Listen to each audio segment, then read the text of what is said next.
ஸ்ரீ பிரம்மாண்ட புராணம் இரண்டாம் அத்தியாயம் சிருஷ்டி. கிருஷ்ணன் தனது விருப்பப்படியே பூலோகத்தை படைத்தார். பூலோகத்தை படைக்கும் போது அது முழுமையாக இருண்டிருந்தது. அங்கே நீரும் காற்றும் இருக்கவில்லை. பகவான் ஸ்ரீகிருஷ்ணனது வலது புறத்திலிருந்து நாராயணர் தோன்றினார். தோன்றும் போது அவர் சத்வகுணம் நிறைந்தவராகவே இருந்தார். அவரது கரங்களில் சங்கம், சக்கரம், கதாயுதம், தாமரை மலர், கௌஸ்துபமணி, வில், அம்பு இருந்தன. கருநீல நிறமுடையவராக இருந்தமையால் அவரை நாராயணர் என்று அழைத்தனர்.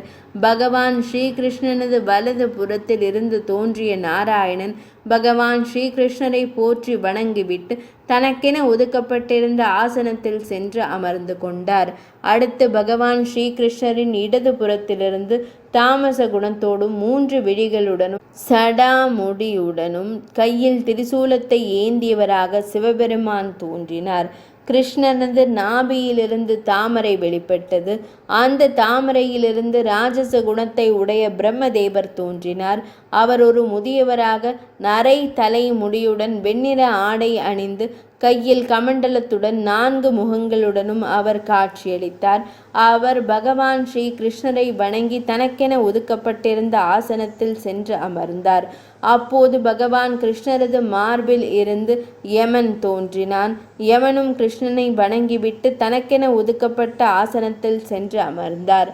அவர்களை கண்டு சிரித்த பகவான் ஸ்ரீ கிருஷ்ணரது வாயிலிருந்து வெள்ளை நிற பட்டு சேலை அணிந்து கையில் வீணையும் புத்தகமும் கொண்டு அன்னை சரஸ்வதி வெளிப்பட்டாள். அதே வேளை பகவான் கிருஷ்ணனது மனதிலிருந்து பொன்னிறமுடைய மகாலட்சுமி அன்னை தோன்றினாள். ராஜச குணத்தை உடைய அவள் ஸ்வர்க்கத்தில் வசிப்போருக்கு ஸ்வர்கலட்சுமி என்றும் அரசர்களுக்கு அவர் ராஜலட்சுமி என்றும் இருவேறுபட்ட தோற்றங்களுடன் அவள் தோன்றினாள். பகவான் ஸ்ரீகிருஷ்ணனின் சிந்தனையிலிருந்து போர் தெய்வமான துர்க்கை தோன்றினாள். பகவான் ஸ்ரீகிருஷ்ணரின் நாவிலிருந்து மந்திரங்களுக்குரிய தெய்வமான சாவித்திரியும் மனதிலிருந்து மையல் தெய்வமான மன்மதனும் அவனது இடப்பாகத்திலிருந்து அவனது மனைவியான ரதி தேவியும் தோன்றினர். அதன் பின் அக்னி, வருணன், வாயு ஆகியோரும் அம்மூவர் மனைவியரான ஸ்வாகா, வாருணி, பயாபி ஆகியோரும் தோன்றினர். அடுத்து கிருஷ்ணரிடமிருந்து பேரண்டம் தோன்றியது. அப்பேரண்டம் நீரால் சூழப்பட்டு நீரில் மிதந்து கொண்டிருந்தது. அந்த நீரில் மிதந்து கொண்டிருந்த பேரண்டத்தில் இருந்து ஒரு பெரிய உருவம் தோன்றியது. அவ்வுருவமே பகவான் ஸ்ரீ மகாவிஷ்ணுவாகும். ஸ்ரீ மகாவிஷ்ணு பகவானின் செவிகளில் இருந்து மது, கைடவர் என்ற 2 கொடிய அரக்கர்கள் தோன்றினர். அவர்கள் இருவரும் மிகவும் பயங்கரமான தோற்றத்துடன் தோன்றினர். அவர்களுக்கு எதிரே அமர்ந்திருந்த பிரம்மதேவரை அவர்கள் கொல்ல முயன்றனர். அதை உணர்ந்த நாராயணர் அவர்களை கொன்று அவர்களின் உடலிலிருந்து வெளிப்பட்ட கொழுப்பில் இருந்து பூமியை தோற்றுவித்தார். இப்புராணம் உலகில் உள்ளவை யாவும் பகவான் ஸ்ரீ கிருஷ்ணரிலிருந்து தோன்றியவை என்று கூறுகிறது. அதனால் இந்த புராணம் ஏனைய புராணங்கள் யாவற்றிலிருந்தும் முற்றாக மாறுபட்டிருப்பதாக கருதப்படுகிறது. முக்கியமாக சிருஷ்டி குறித்து இப்புராணம் மாறுபாடு கொண்டிருக்கிறது. காலம் உருவாகுதல். கிருத்தயுகம், திரேதாயுகம், துவாபர யுகம், கலியுகம் என ஏனைய புராணங்கள் யுகங்களை 4ஆக வகுத்திருக்கின்றன. அதுபோல பிரம்மாண்ட புராணமும் யுகங்களை 4ஆக வகுத்த போதும் இவ்4ஐயும் ஒன்று இணைத்து மகாயுகம் என்று கூறுகிறது.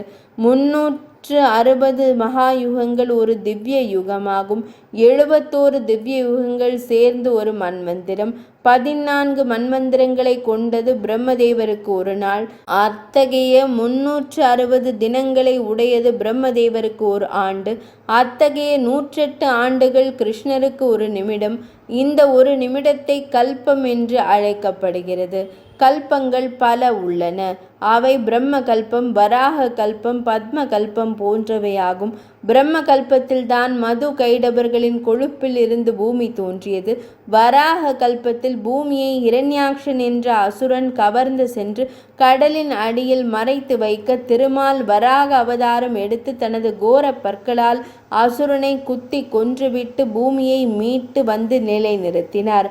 பத்மகல்பத்தில் பிரம்மதேவர் திருமாலின் உந்தி கமலத்தில் தோன்றி பூலோகம், புவர்லோகம், சுவர்லோகங்களை சிருஷ்டித்தார். படைப்பு. கோலோகத்தில் உள்ள ராச மண்டலத்தில் பகவான் ஸ்ரீகிருஷ்ணர் மிகவும் மகிழ்ச்சியுடன் தங்கியிருந்த போது அவரின் இடது புறத்திலிருந்து தேவி ராதை தோன்றினாள். இது குறித்த வரலாறு பிரம்ம வைவர்த்த புராணத்திலும் பத்ம புராணத்திலும் மட்டும் உண்டு. ஏனைய புராணங்களில் ராதையின் வரலாறு கூறப்படவில்லை. பகவான் ஸ்ரீகிருஷ்ணரின் இடப்பாகத்திலிருந்து தோன்றிய தேவி ராதையின் மயிர் கால்களில் இருந்து ஆயிரக்கணக்கான கோபிகைகள் தோன்றினர். பகவான் ஸ்ரீகிருஷ்ணரது உடலில் உள்ள துளைகளிலிருந்து ஆயிரக்கணக்கான கோபர்கள் தோன்றினர். அத்துடன் பசுக்கள், எருதுகள், கன்றுகள், குதிரைகள், சிங்கங்கள், அன்னங்கள் யாவும் பகவான் ஸ்ரீகிருஷ்ணரின் உடலில் இருந்தே தோன்றின. இவை தோன்றியவுடன் பகவான் ஸ்ரீகிருஷ்ணர் எருதை சிவனுக்கும், அன்னத்தை பிரம்மதேவருக்கும், ஆண் குதிரையை யமதர்மனுக்கும், சிங்கத்தை துர்க்கைக்கும் வாகனங்களாக கொடுத்தார். அதன் பின் பகவான் ஸ்ரீகிருஷ்ணரின் உடலில் இருந்து 5 தேர்கள் வெளிப்பட்டன. அவற்றை பகவான் ஸ்ரீகிருஷ்ணர் ராதைக்கு ஒரு தேரையும் நாராயணருக்கு ஒரு தேரையும் பரிசாக கொடுத்துவிட்டு ஏனைய 3 தேர்களையும் தனது தேவைக்காக எடுத்து கொண்டார். அதன் பின் பகவான் ஸ்ரீகிருஷ்ணரின் உடலிலிருந்து குபேரன் தோன்றினான். குபேரனின் இடப்பாகத்திலிருந்து அவனது மனைவியான மனோரமா என்றழைக்கப்படும் சித்திரலேகா தோன்றினாள். அதன் பின்னர் பகவான் ஸ்ரீகிருஷ்ணரின் உடலிலிருந்து குபேரனின் பணியாள்களாகிய குஹ்யகர்களும், சிவபெருமானின் கணங்களாகிய பூதங்களும், நாராயணரின் சேவகர்களாகிய பார்ஸ்வதர்களும் தோன்றினர். அதன் பின் பகவான் ஸ்ரீகிருஷ்ணர் அன்னை மகாலட்சுமியையும் தேவி சரஸ்வதியையும் நாராயணருக்கு துணைவியராகவும், சாவித்திரியை பிரம்மதேவருக்கு துணைவியாகவும், ரதி தேவியை மன்மதனுக்கு துணைவியாகவும், மனோரமையை துணைவியாக குபேரனுக்கும் கொடுத்து திருமணத்தை நடத்தி வைத்தார். பகவான் ஸ்ரீகிருஷ்ணன் சிவபெருமானுக்கு துர்க்கையை திருமணம் செய்து வைக்க தீர்மானித்த போது துர்க்கை சிவபெருமானை திருமணம் செய்ய மறுத்தாள். அதனால் அவளை துறவியாக இருக்கும்படி பகவான் ஸ்ரீகிருஷ்ணன் பணித்தான். பின் பல கல்பங்களுக்கு பின் துர்க்கையை சிவபெருமான் திருமணம் செய்தார். அதுவரை துர்க்கை கிருஷ்ணனது பாதுகாப்பிலேயே இருந்தாள். அதன் பின் பகவான் ஸ்ரீகிருஷ்ணர் பிரம்மதேவருக்கு ஒரு அழகான மாலையை அணிவித்து தவம் செய்யுமாறு கூறினார். தவத்தை உரிய முறைப்படி செய்து முடித்துவிட்டு படைப்பு தொழிலை ஆரம்பிக்குமாறும், அதாவது தொடங்குமாறும் பிரம்மதேவரிடம் கூறினார். பிரம்மதேவர் தவம் செய்ய சென்றபோது பகவான் ஸ்ரீகிருஷ்ணர் கோபிகைகளையும் கோபாலர்களையும் அழைத்து கொண்டு பிருந்தாவனத்திற்கு சென்றார். பிரம்மதேவரின் படைப்பு. தவத்தை முறைப்படி செய்து முடித்துவிட்டு பகவான் ஸ்ரீகிருஷ்ணரிடம் வந்த பிரம்மதேவர் அவரை முறைப்படி வணங்கி ஆசி பெற்றுவிட்டு படைப்பு தொழிலை தொடங்கினார். முதலில் உலகை படைத்த பிரம்மதேவர் அடுத்ததாக சுமேரு மலையையும், கைலாய மலையையும், மலையம் மலையையும், இமய மலையையும், உதயாச்சல மலையையும், அட்சாட்சர மலையையும், கபேலம் மலையையும், கந்தமாதனம் மலையையும் படைத்தார். அதன் பின் பல ஆறுகளையும், நகரங்களையும், கிராமங்களையும் படைத்தார். அதன் பின் லவண சமுத்திரத்தையும், இச்து சமுத்திரத்தையும், சுரா சமுத்திரத்தையும், சர்ப்பி சமுத்திரத்தையும், ததி சமுத்திரத்தையும், துத்த சமுத்திரத்தையும் படைத்தார். அதன் பின் ஜம்பு தீபம், சுகத்வீபம், குசத்வீபம், பிலசத்வீபம் என்ற 7 நில பிரிவுகளையும் படைத்தார்.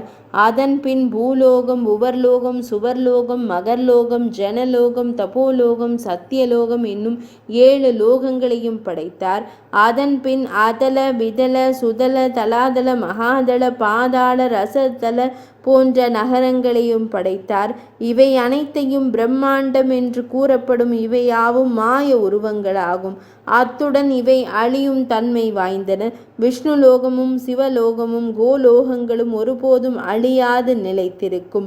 பிரம்மதேவரின் மனைவியான சாவித்ரி தேவியிடமிருந்து 4 வேதங்களும் தோன்றின.